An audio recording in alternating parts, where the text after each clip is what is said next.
तीन बहनों की लालची भाभी। करिश्मा, रेशमा और मनीषा तीन बहनें हैं। उनका एक भाई भी है, मयंक। मयंक अपनी बहनों को बहुत प्यार करता है, लेकिन मयंक की पत्नी सविता इस मामले में मयंक से बिल्कुल ही अलग है। वो अपनी ननदों का जितना बुरा कर सकती है उतना बुरा करती ही रहती है और अपनी ननदों पर हुक्म भी चलाती है। करिश्मा, करिश्मा, तुमने अभी तक नाश्ता नहीं बनाया? तुम्हारे भैया को ऑफिस जाने में देर हो रही है। हाँ भाभी, बस अभी बनाती हूँ। करिश्मा, तुम ये ढीलापन छोड़ दो। कल को पराये घर जाना है। वहाँ अगर तुम इस तरह से काम करोगी तो लोग क्या कहेंगे कि माँ ने और भाभी ने कुछ सिखाया नहीं। और तुम्हारी दोनों बहनें कहाँ हैं? रेशमा मार्केट गई है और मनीषा सो रही है। क्या? सुबह के 8 बज रहे हैं और ये महारानी अभी भी सो रही है? ये कहते हुए सविता अपनी सास दुर्गा देवी के पास जाती है। माँ जी, देख रही हो अपनी बेटियों के तौर तरीके? क्या हुआ बहू, सुबह सुबह क्या कर दिया मेरी बेटियों ने?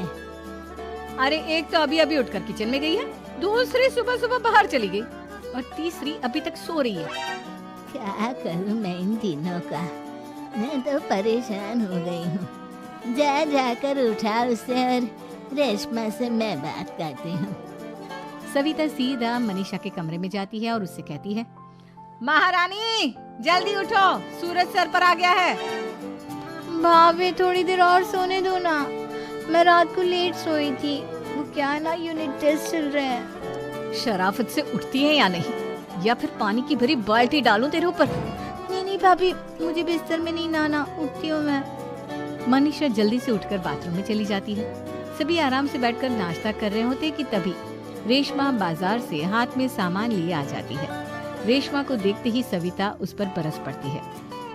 लो, आ गई महारानी। ऐसा भी क्या सामान लाना था जो सुबह आंख मलते ही बाजार की तरफ रवाना हो गई? भाभी, कल आप ही तो चीख रही थी कि घर का सारा सामान मुझे ही लाना पड़ता है, घर में किसी को भी किसी काम से कोई लेना देना नहीं है। अब मैं बाजार जाकर सामान ले आई तो आपको इस बात से भी तकलीफ हो रही है? देख रही हो माँ जी, अपनी बेटी की जुबान कैंची से भी तेज चलती है। और मयंक, आप तो कुछ कहेंगे नहीं अपनी लाडली बहन को? रेशमा, अपनी भाभी से ऐसे बात नहीं करते। चलो माफी मांगो। भैया, मैं क्यों माफी मांगू? आप भाभी से बोलिए ना कि हम पर कम हुक्म चलाया करे। हम इस घर की बेटियां हैं और आपकी पत्नी की ननद है, नौकरानी नहीं। लो कर लो बात। इनकी भलाई के लिए कुछ भी बोलो तो इन्हें बुरा लग जाता है। इस घर में यही इज्जत है मेरी। देख लो माँ जी, आपकी बेटी किस लहजे में मुझसे बात कर रही है। सविता वहाँ से चली जाती है। मयंक को बहुत गुस्सा आता है, वो भी वहाँ से चला जाता है। फिर करिश्मा रेशमा को समझाती है। रेशमा, तुम्हें भाभी से माफी मांग लेनी चाहिए थी ना। लेकिन दीदी, मैंने कुछ किया ही नहीं, तो मैं माफी क्यों मांगू? हाँ करिश्मा दीदी, रेशमा दीदी जैसे ही घर में आई भाभी ही उन पर चिल्ला रही थी। हाँ, मैं मानती हूँ कि गलती भाभी की थी। मैं तो इसलिए बोल रही हूँ कि भाभी ने माँ को तो पूरी तरह अपने वश में कर लिया है। वो हमारी बात सुनती ही नहीं। मयंक भैया हमारे लिए हमेशा खड़े रहते हैं, इसलिए उनकी बात का मान तो तुम्हें रखना चाहिए था ना। कोई फायदा नहीं दीदी, कुछ दिनों की बात और है, भाभी उन्हें भी हमारे खिलाफ भड़का देंगी। फिर वो भी माँ की तरह हमारी किसी बात का विश्वास नहीं करेंगे। इसी तरह सविता अपनी तीनों ननदों को किसी न किसी बात पर परेशान करती रहती थी। एक दिन मयंक अपनी तीनों बहनों के लिए गिफ्ट लाया। क्या रेशमा, ये तुम्हारे लिए हार का सेट। रेशमा, तुम्हारे लिए सुंदर सी ड्रेस। और मनीषा, तुम्हें किताबें पसंद है ना, तुम्हारे लिए किताबें लाया हूँ। थैंक यू भैया। थैंक यू भैया। थैंक यू भैया।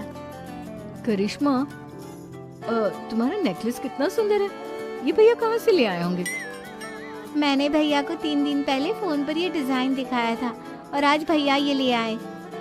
सविता तो अपनी ननदों के गिफ्ट्स देखकर जल गई और करिश्मा का नेकलेस तो उसे भी बहुत पसंद आया था। अपनी बहनों के लिए कितना अच्छा नेकलेस लेकर आए हैं, मुझे कभी कोई गिफ्ट नहीं दिया।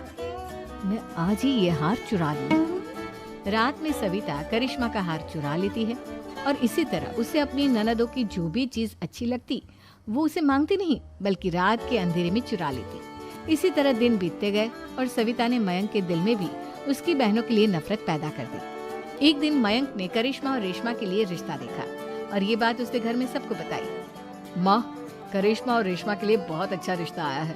वो लोग कल इन्हें देखने आ रहे हैं। आप और सविता मिलकर सारी तैयारी कर लेना। ये सुनकर करिश्मा और रेशमा खुश हो जाती हैं, लेकिन सविता सोचती है अगर इन दोनों बहनों की शादी हो गई तो घर और बाहर का काम कौन करेगा? मनीषा तो एक नंबर की कामचोर है, उससे तो किसी बात की उम्मीद लगाना ही बेकार है। मुझे इस शादी को रोकना होगा। अगले दिन सभी लड़के वालों के स्वागत की तैयारी करने में लगे होते हैं। तभी मयंक अपनी बहनों से आकर कहता है, तैयार हो गई तुम दोनों? देखो दोनों लड़के बहुत अच्छे हैं, मैं कोई कसर नहीं छोड़ना चाहता, इसलिए तुम उनके सामने अच्छे से बिहेव करना और अपनी भाभी से लड़ने मत लग जाना। करिश्मा, तुम वो नेकलेस पहन लो ना जो मैं तुम्हारे लिए लाया था। भैया मैं बहुत देर से वो नेकलेस ढूंढ रही हूँ, लेकिन मुझे मिल ही नहीं रहा। क्या तुमने नेकलेस खो दिया? तुम्हें पता भी है वो कितना महंगा था? तुम कोई काम ढंग से नहीं कर सकती। मयंक गुस्से में वहाँ से चला जाता है। थोड़ी देर बाद लड़के वाले भी आ जाते हैं। वो दोनों बहनों को पसंद कर लेते हैं और रिश्ता पक्का हो जाता है। लेकिन सविता के दिमाग में तो कुछ और ही खिचड़ी पक रही थी। वो पंडित जी के पास करिश्मा की कुंडली लेकर जाती है और उन्हें पैसे देकर करिश्मा की कुंडली बदलवा देती है। जब लड़के वालों के पास करिश्मा की कुंडली जाती है तो वो दुर्गा को फोन करते हैं। बहन जी, हमने करिश्मा की कुंडली अपने पंडित जी को दिखाई थी। आपकी बेटी की कुंडली नहीं बल्कि दोषों का पिटारा है। देखिए, मैं और मेरे पति इन सब बातों में बहुत विश्वास करते हैं, इसलिए हम आपकी बेटी से अपने बेटे की शादी नहीं करा सकते। इस तरह करिश्मा का रिश्ता टूट जाता है और सभी घर वालों को बहुत दुख होता है।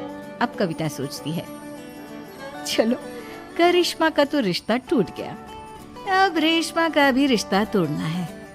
क्या करूं? अब सविता आवाज बदलकर किसी अननोन नंबर से रेशमा के होने वाले ससुराल में फोन करती है।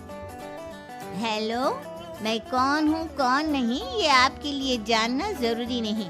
बस इतना सुन लो कि रेशमा का 2 साल से किसी के साथ अफेयर चल रहा है। बस रेशमा का रिश्ता तोड़वाने के लिए सविता का इतना कहना काफी था। अब रेशमा का भी रिश्ता टूट गया। मयंक और दुर्गा देवी ने रेशमा को खूब खरी खोटी सुनाई और उससे बार बार उस लड़के के बारे में पूछने लगे। आप दोनों मुझे क्यों परेशान कर रहे हो? अरे कोई लड़का होगा मेरी लाइफ में तो मैं बताऊंगी ना, जब कोई है ही नहीं तो कहाँ से लाऊं मैं कोई लड़का? तो तेरे होने वाले ससुराल वालों को फोन किसने किया था? माँ मैं नहीं जानती किसने फोन किया था, मैं सच कह रही हूँ। मैं तो पहले ही कह रही थी इसकी लगाम खींच कर रखो, लेकिन मेरी सुनता ही कौन है। आप चुप रहिए भाभी, ये सब आपका ही किया धरा है।